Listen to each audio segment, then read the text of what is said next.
दूसरा राजा उसकी 2 अध्याय उसकी 1 आयत। जब यहोवा एलिय्याह को बवंडर के द्वारा स्वर्ग में उठा लेने को था, तो एलिय्याह अलीशा दोनों गिलगाल से चले। एलिय्याह ने अलीशा से कहा, यहोवा मुझे बेतेल तक भेजता है, तू यहीं ठहरा रहे।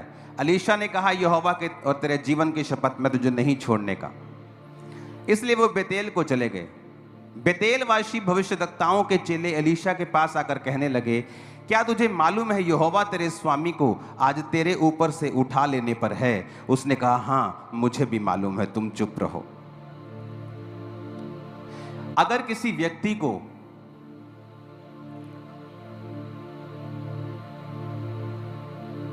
आप जानना चाहते हैं, आप उसके शब्दों से उसे जानते हैं। बाइबल कहती है, जो तुम्हारे मन में भरा हुआ है वही तुम्हारे मुंह के ऊपर होगा। यहां पर जो आप पुस्तक पढ़ रहे हैं, दूसरा राजा 2 अध्याय, दूसरा राजा पुस्तक जो पढ़ रहे हो, आप जानते हैं इस पुस्तक का लेखक कौन है? इस पुस्तक का जो लेखक है वो है प्रॉफेट यिर्मयाह। यिर्मयाह, यशाया, यहोजकेल, दानियेल, these are the major prophets. इन्हें मेजर प्रॉफिट्स कहते थे। अबोधा, मीका, योना, these are the minor prophets. इन्हें माइनर प्रॉफिट्स कहते थे।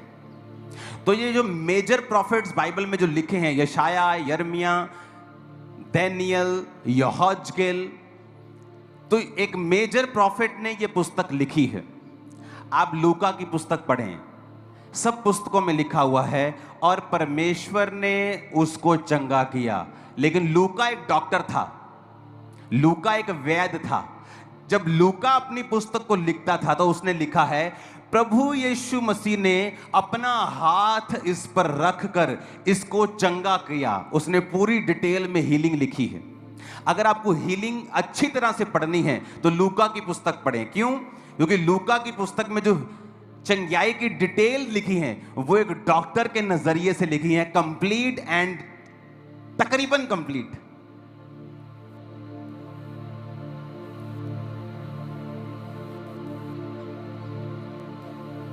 हम सब एक जैसे हैं, पर अगर एक मछुआरा डिटेल को लिखेगा वो उस तरह से नहीं लिख पाएगा जिस तरह से डॉक्टर लिख देगा। तो लूका एक डॉक्टर था, एक वैद्य था। तो उसने जब जीसस की हीलिंग्स को लिखा, उसने बड़ी डिटेल में लिखा है कि कब किसने यीशु को छुआ, यीशु ने छुआ या कैसे चंगा किया, बुखार को डांटा और हाथ रखा।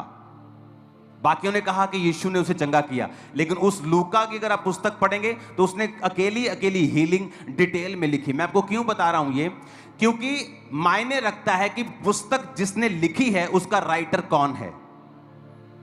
तो इस पुस्तक का जो राइटर है वो एक मेजर प्रॉफिट है, यिर्मयाह। तो जब कोई मेजर प्रॉफिट, या आप किसी प्रधानमंत्री को जब भाषण देते हुए सुनते हैं, आप उनके शब्दों का चुनाव अगर देखते हैं तो एक गली का जो लीडर होगा और प्रधानमंत्री के भाषण में बहुत फर्क होता है। पोप साहब भाषण देने के लिए जब आते हैं या वचन देने के लिए आते हैं या कोई स्पीच देते हैं, आप उनके शब्दों को देखो, नपे तुले, क्लीन, वेरी पावरफुल, वो अपना वचन देते हैं। या कोई भी स्पीच भी अगर देते हैं, नॉर्मल स्पीच भी देते हैं, मीडिया के साथ भी, कुछ भी साथ, आप कोई भी देख लो। तो जब ये मेजर प्रॉफिट्स लिख रहे हैं तो इनके वचन पढ़ने जरूरी है कि ये किस तरह से लिख रहे हैं। अब ये यिर्मयाह क्या कह रहा है? कहता, बेतेलवासी भविष्यद्वक्ताओं के चेले अलीशा के पास आकर कहने लगे। ये चेले थे, बेतेलवासी थे, और अलीशा के पास आकर कहने लगे। हमें यह समझना पड़ेगा, अब एलिय्याह और अलीशा दोनों स्वर्ग में जाने से पहले बात कर रहे हैं। एलिय्याह स्वर्ग में उठाए जाने वाला है और ये दोनों बात कर रहे हैं। और यहां पर एंट्री होती है कि बेतेलवासी भविष्यद्वक्ताओं के चेले। अब दूसरा राजा 2:3 जब लिखा जाता है, and the sons of the prophets, sons का अगर आप हिब्रू भाषा में पढ़ेंगे तो इसका मतलब है बेन, यानी एक मेजर प्रॉफिट। बेन का आप ये शब्द यूज किया उसने, कहता बेन ऑफ प्रॉफिट्स। देखो हिंदी में चेले लिखा है, इब्रानी भाषा जो ओरिजिनल भाषा है उसमें चेले नहीं है, उसमें लिखा है बेन। बेन का मतलब होता है ए सन, एक बेटा। तो उसने कहा भविष्यद्वक्ताओं के बेटों में से। अलीशा के पास आकर वो कहने लगे कि यहोवा तेरे स्वामी को ऊपर उठा लेने को है। क्या वो एलिया के शारीरिक बेटे थे? नहीं, वो उसके आत्मिक बेटे थे। अगर आत्मिक पुत्र, आत्मिक पिता का कॉन्सेप्ट नहीं होता तो एक मेजर प्रॉफिट ये गलती नहीं करता।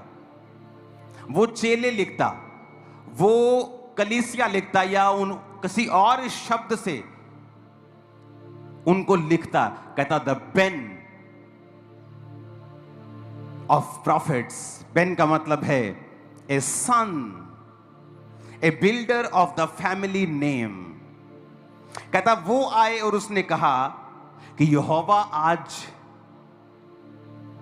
अब समझने वाली बात है, बड़े ध्यान से समझना, आज टीचिंग सुन रहे हो। मान लीजिए मैं पुस्तक लिख रहा हूं, ओके, और मेरे को परमेश्वर की समझ है कि ये एक्चुअल सिनेरियो क्या चल रहा है, और मैं लिख रहा हूं and the sons of the prophet came. Sons, वो सारे सन्स, सारे फॉलो करने वाले आए और कहने लगे। अब वो अगली बात जो लिख रहा है वो अपनी तरफ से नहीं लिख रहा, वो वही स्टेटमेंट लिख रहा है जो उन बच्चों ने एलीशा को दी। क्या कहता? आज यहोवा तेरे स्वामी को,